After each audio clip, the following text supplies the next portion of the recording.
ጠረጴዛው ላይ ተቀምጠዋል። ደብተርዎ ተከፍቷል። እስክሪብቶዎም ዝግጁ ነው። ነገር ግን በድንገት ስልክዎ ከዓለም ሁሉ በላይ ማራኪ ሆኖ ይታያል። አንድ ቪዲዮ ላይ ብለው ገብተው 10 ቪዲዮዎችን ያያሉ። ጭራሽ ዲግሪው ያስፈልገኛል ወይስ ተራራ ላይ ወጥቼ ገበሬ ብሆን ይሻላል ብለው ማሰብ ይጀምራሉ። ይህ ስሜት ያውቁታል። አይጨነቁ፣ ብቻውን አይደሉም። አብዛኛው ተማሪ የሚያጠናው በተሳሳተ መንገድ ነው። ሰዓታትን ማስታወሻ በማገላበጥ ያሳልፋል፣ ነገር ግን መጨረሻ ላይ ምንም አያስታውስም። ግን ጥናትን በጣም ፈጣን ከማድረጉ የተነሳ እንደ ማጭበርበር የሚቆጠርበት ምስጢር ቢኖርዎት? አእምሮ በተፈጥሮ ሰነፍ ነው። ለጥናት 3 ሰዓት ከሰጡት አእምሮ ያንን 3 ሰዓት በሙሉ ይጠቀማል። አብዛኛውን ጊዜውን ግን በሐሳብ በመበታተን ያሳልፈዋል። ይህ የፓርኪንሰን ሕግ ይባላል።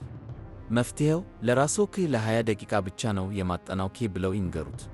አእምሮ 20 ደቂቃ ቀላል ስለሚመስለው መቃወሙን ያቆማል። አንዴ ከጀመሩት ደግሞ መቀጠሉ አይከብድዎት። እንደ ሊቅ ይማሩ። አንድን ነገር በጥልቀት ለመማር ከፈለጉ እንደ ተማሪ ሳይሆን እንደ መምህር ያስቡ። አይንስታይን እንዳለው አንድን ነገር በቀላል መንገድ ማስረዳት ካልቻልክ በሚገባ አልተረዳኸውም ማለት ነው።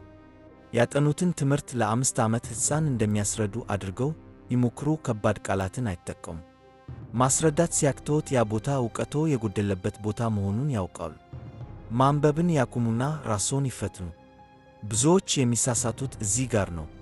ማስታወሻቸውን ደጋግመው ያነባሉ፣ ነገር ግን መረጃን በፍጥነት ለማስታወስ ከፈለጉ ደብተሩን ዘግተው አእምሮው መረጃውን እንዲፈልግ ማስገደድ አለብዎት።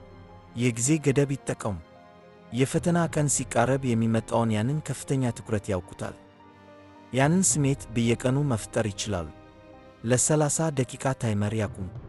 እነዚያን ደቂቃዎች በከፍተኛ ትኩረት ያጥኑ። ከዚያም ለ5 ደቂቃ እረፍት ይውሰዱ። ይህ አጭር የጥናት ቆይታ አእምሮው እንዳይዝልና ሁል ጊዜ ንቁ እንዲሆን ያደርገዋል።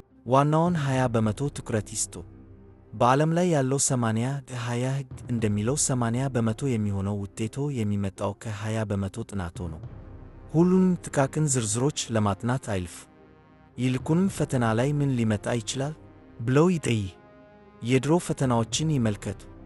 ጥናት ከመጀመሪያው በፊት የሙከራ ፈተና መውሰድ የትኛው ክፍል ላይ ትኩረት ማድረግ እንዳለቦት በትክክል ያሳየዎታል። የአእምሮ የመጨረሻ ማሻሻያ። ሁሉንም ብልሃቶች ተጠቅመው አእምሮ መረጃውን ካልቀነባበረው ዋጋ የለውም። አእምሮ መረጃን የሚያከማቸው እያጠኑ ሳይሆን ሲተኙ ነው። ሌሊቱን ሙሉ አድሮ ማጥናት ትምህርቱን የመርሳት ትልቁ መንገድ ነው። በቀን ከ7-8 ሰዓት መተኛትና ጥቂት እንቅስቃሴ ማድረግ አእምሮ ያጠናውን ሁሉ በቋሚነት እንዲመዘግብ ይረዳዋል።